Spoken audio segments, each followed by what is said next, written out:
Welcome to the Scent of Beauty. My name is Susan, and this video is titled Resolution in parentheses Modulation Part 7. This has been my longest series and most rewarding. And the reason why, it's because we're talking about resolution, which is usually acquainted to New Year's, and that's what we began with. But over the course of this series, we realize that resolution, it's a firm decision to do or not to do something. A firm decision that is usually generated based on our brain and our heart emotions. If you haven't listened to part 1 through 6, I suggest that you pause this video, listen to those videos, and then come back. Our beliefs bleeds into the resolution and override the heart and brain's emotions over time. A resoluted resolution is something that I discussed in the other videos, and wistful feeling that emerges over time. That starts in the place where we stop, because our emotion can only generate and take us thus far. It doesn't have the ability to complete without having the belief to support the resolution. And modulation is to change and to carry it into the realm of completion. So the wistful, that regretful, having or showing a feeling of longing over the years, that continues. The modulation of optimism and optimum are synonymous to me. Optimum belief, optimism. It helps to move past areas of stagnation.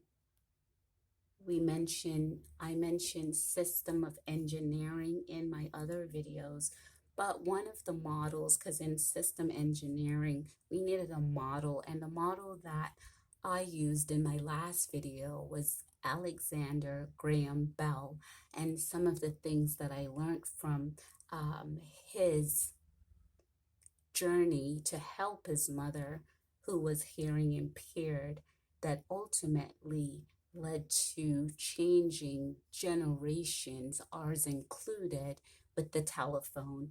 He didn't initially start out with that. The resolution that he set out to complete was to help those that were hearing impaired and that had impediments to develop independence.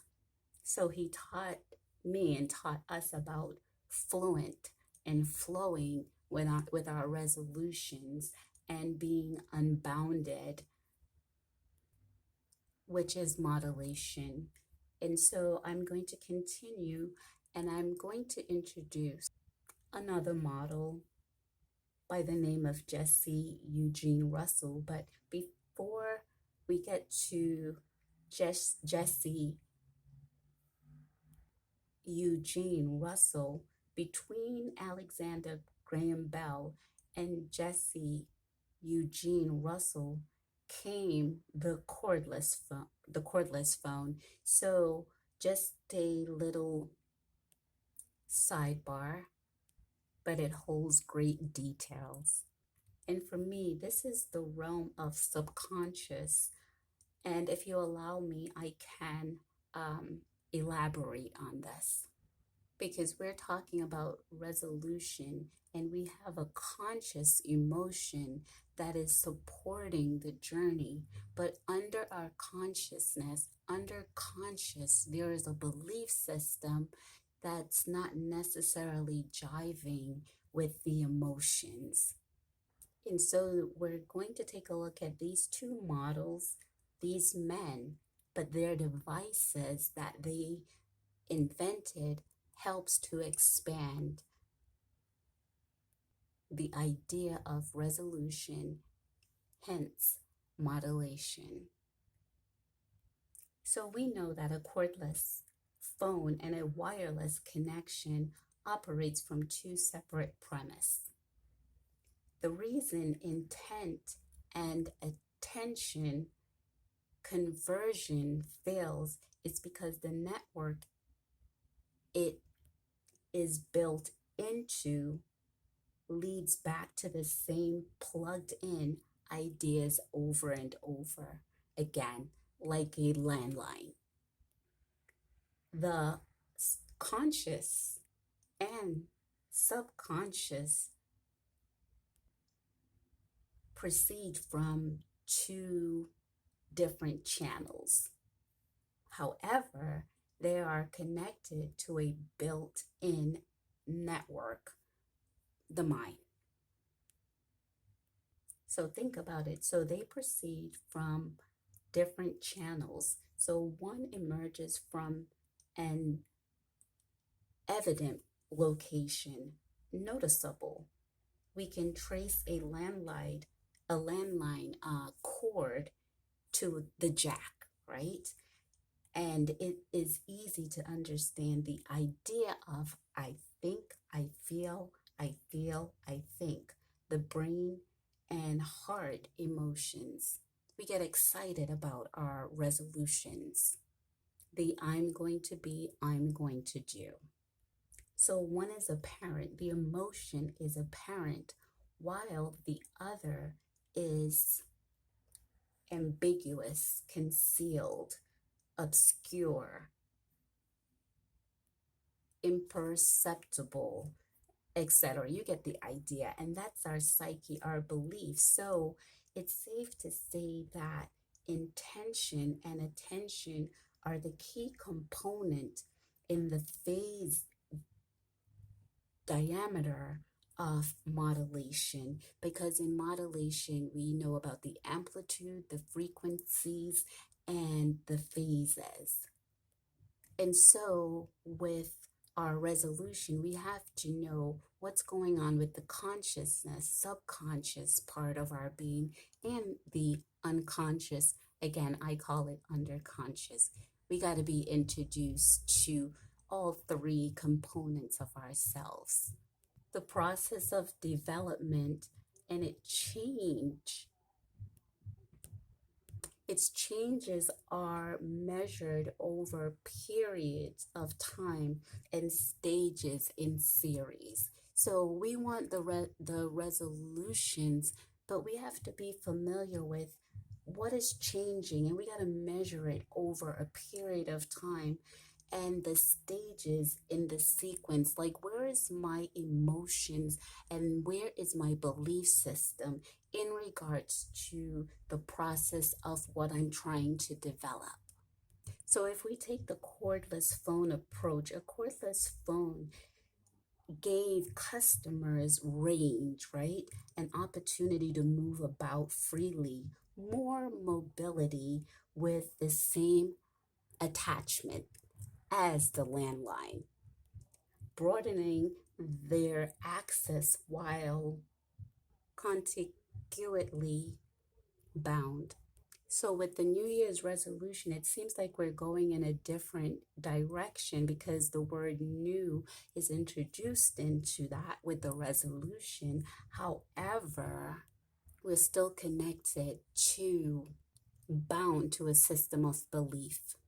So basically broadening the broadening our arising, or I should say broaden our arising, but in the direct contact with the stagnant belief.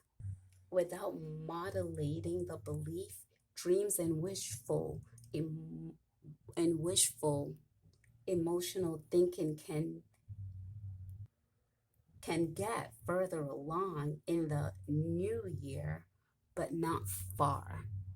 We don't feel as restricted as we did 5 years prior to beginning and ending these New Year's resolution, we're not as restricted to a particular area, but have to remain in the wired zone, that belief, that specific scope, and it keeps us in the same emotional state. There are some that have made a resolution to be a writer 10 years ago, to own their own business 5 years ago, to go back to school 3 years ago. That's what I'm talking about. But within the fifth month, that dwindling off because the emotion can't carry the belief that one desire to obtain the goal. It needs the belief to be modulated to fit the resolution. And many times it doesn't cooperate, and we fail to understand why. We're not failures. We're not lazy. We just need to learn about system engineering ourselves and the role of our emotion and the role of our psyche that holds the belief. And so we might say to ourselves with this encouragement, this zeal, I've done this already. And we add just a little bit more to the resolution without modulation. Having more wiggle room doesn't mean one is not in a confined state. Again, that cordless phone, not because it's not connected like a landline phone, it's still confined to that state where that service location begins and ends. It cannot go any further, a cordless phone. And it's just like with our emotions.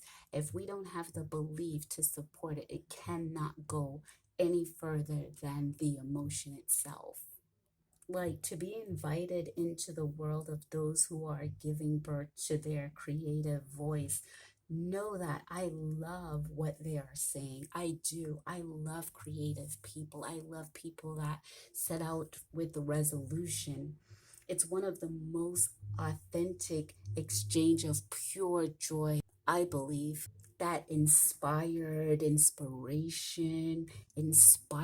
that genuine delight. I feel it for myself. I feel it for others. And while this part of the process is encouraged, supported by those, needing that support of those around us, we should caution how much emphasis our brain and heart place on domestic chairs when there is a universal calling. Our brains and our heart emotion can become comfortable in localization. We can get wired to our surroundings when there is a resolve to stay put. The psyche become placid. It's so undisturbed. It loses the excitement. Without modulation, no amplitude, no frequency, and the phase changes in our psyche beliefs. Our psyche start believing that it is just, a hobby, that it's a pastime. And so the excitement is when our brains and our hearts starts to get that wired, premeditated feeling, which we say and it's stated, I can't wait to show. And you could implement this person or those people, and the modulation process stop because we have lost our projection, which is universal power source, to move beyond, again, our limitation, our family, friends, and acquaintances around, and don't push to go more universal. That's a belief. So our resolution in the making is outsourced to the emotions of people in our sphere, in the people that are around us, and we become wired to them. See, what you seek to become, you have to be con you have to be configured to be. So I want to say that again. What we seek to become, you and I, we have to be configured to be. Think about a cordless phone. The change the change was a stance, right? When the cordless phone, there was a stance that came out. It wasn't just connected by wire. There was a stance for a cordless phone, and it got charged for a while, but the network was exactly the same, and it had to get back to the baseline to be charged again and again. Our psyche has to be formatted with the power to become configured in order to be free from limitations based belief system. So knowing that the equation of what I be, I know it's not the perfect grammar, but don't miss the point that the equation of what I be wasn't transformed into what I desire to become. And we're talking about resolution and modulation. We have to change and transform the belief. I think it's safe to say we all have our base band, our base station, our bedrock belief. A cordless phone have a base, right? Because it is not sustainable on its own. And the mind can be charged, but not changed. Our resolution could get to a certain point, and after a while, it starts reverting back to two system of operation, coiled emotions, right, from the brain and the heart to the brain, and then it could have standing belief, not modulating to the extent of synergic energy, that extra energy belief that we need, that helps our emotion and our belief to work together to create a better final outcome for our resolution. For instance, I was psychologically wired to be an employee. My resolution is to become self-employed based on my creativity. My brain and my heart buys into it. Yes, reassuring emotion, you could do it. But the psyche, my psyche, required conversion to transfigured. Conversion to transfigured. That change, that modulation. If that didn't happen, and if that does not happen, then again, the resolution becomes wistful, just a pure longing. And so we get into a pattern of trying to adjust the hardwiring instead of changing what is hardwired, the belief. The quest for translation, someone to translate and understand. And that's where that, going to localization instead of universal. So that way our belief system will tell us that, we don't have to take the chances that modulation requires. We're just gonna stay wired, shut into sameness, only rewarded by our emotions. So I'm going to end the video at this point.